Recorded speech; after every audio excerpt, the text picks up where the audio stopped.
महत्त्वाची बातमी अर्थात गेल्या पाऊण तासांपासून मविया आणि मनसेचं शिष्टमंडळ निवडणूक आयोगासोबत चर्चा करतंय।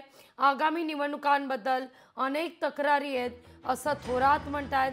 तर त्रुटींसह निवडणुका का घेता अशी विचारणा उद्धव ठाकरे यांनी केली आहे। सर्व पक्षांचं एकमत नाही तोवर निवडणूक नको असा सूर राज ठाकरे यांनी आळवलाय। मतदार यादीची जबाबदारी नेमकी कोणाची अशी विचारणा देखील उद्धव ठाकरे यांच्याकडून केली जाते। निवडणुकीकरता तुमची यंत्रणा सज्ज नाही असं जितेंद्र आव्हाड म्हणतात।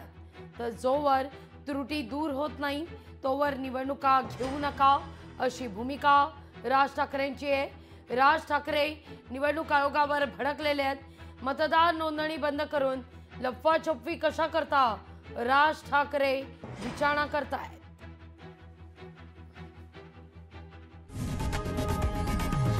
लोकशाही मराठी ऐका, पहा, जागरूक रहा।